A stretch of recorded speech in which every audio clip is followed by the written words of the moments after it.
In 1587, Urbano Monte assembled, sheet by sheet, the largest planisphere of his time.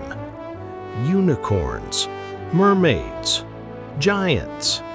They called it fantasy.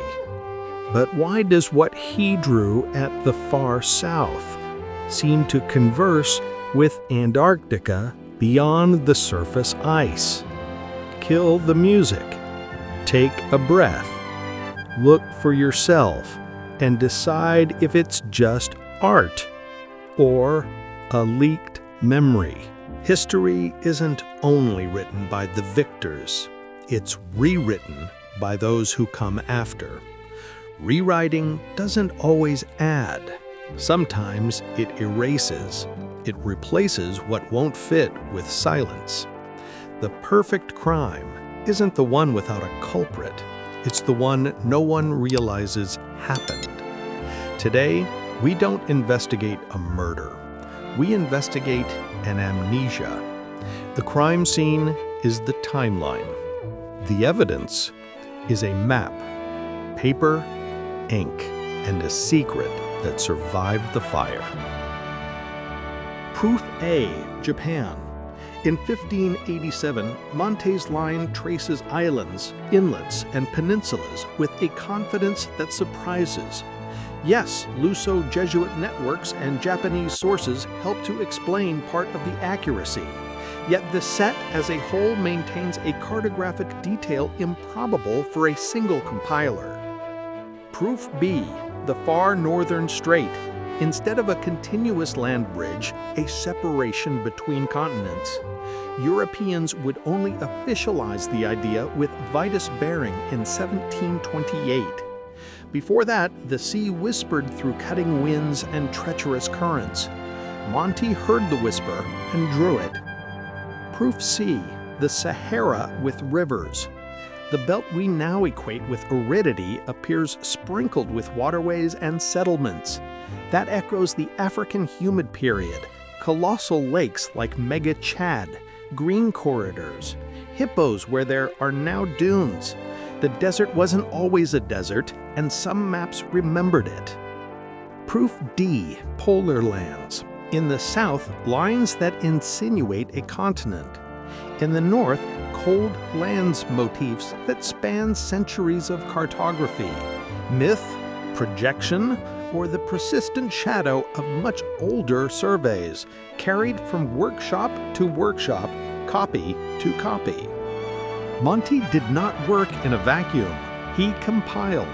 He joined nautical rumor, astronomical tables, fragmented portolans, marginal notes from Arabic and Latin maps. He gathered echoes, some possibly far older than his candlelit desk.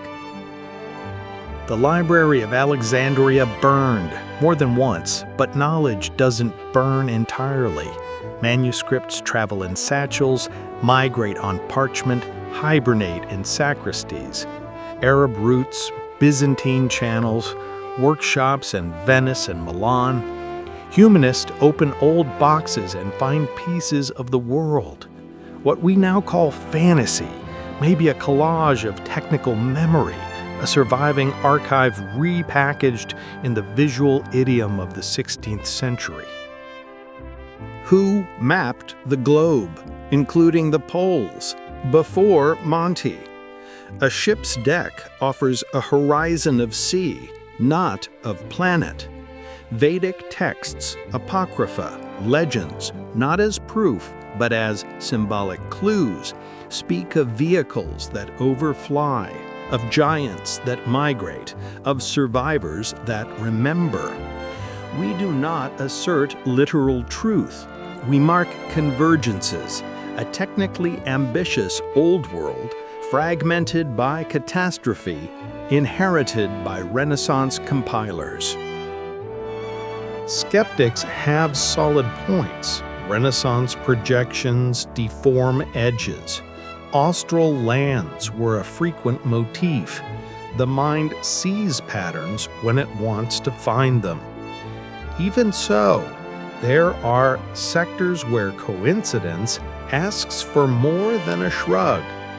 When contours align across more than one source and suggested drainages repeat a single gesture, the magnifier stops being whim and becomes method.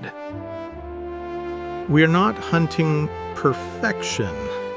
We're hunting improbabilities, macro contours that resemble coasts, notches that insinuate gulfs, interior lines that look like outflows.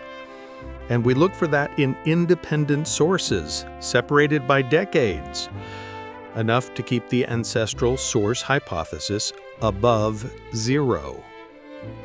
Now, breathe with the map. Notice how certain notches, when reprojected, fit better than would be reasonable by chance alone.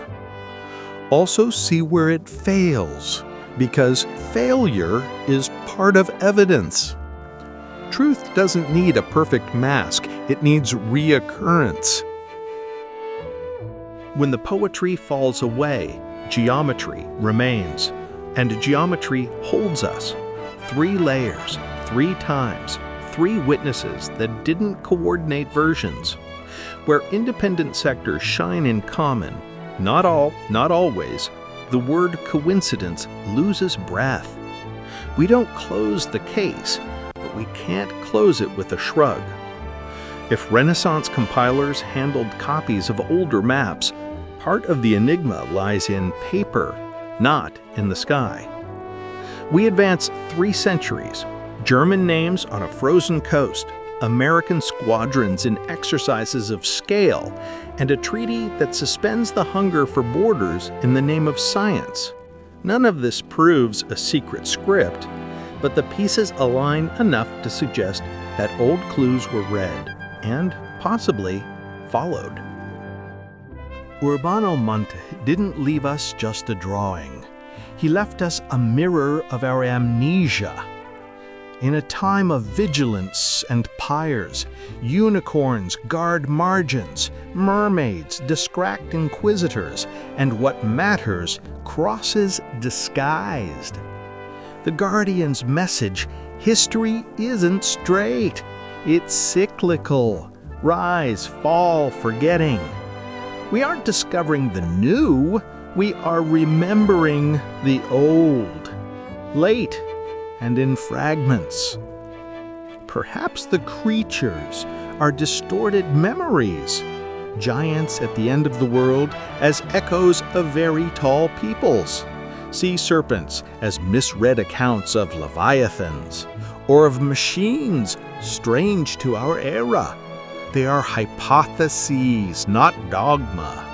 And sometimes hypotheses are the only bridges that remain between what we see and what we don't want to see. Now it's up to the new cartographers. Open digital archives. Reproject what once seemed crooked. Overlay layers with the patience of a restorer. Publish your frames, where it hits, where it misses, and what it suggests. Which impossible artifact from your culture challenges the taught narrative? Comment, compare, critique. Here, we don't read maps, we rewrite them. Subscribe. The next leak and the next layer arrive soon. Bring your eyes and your silences.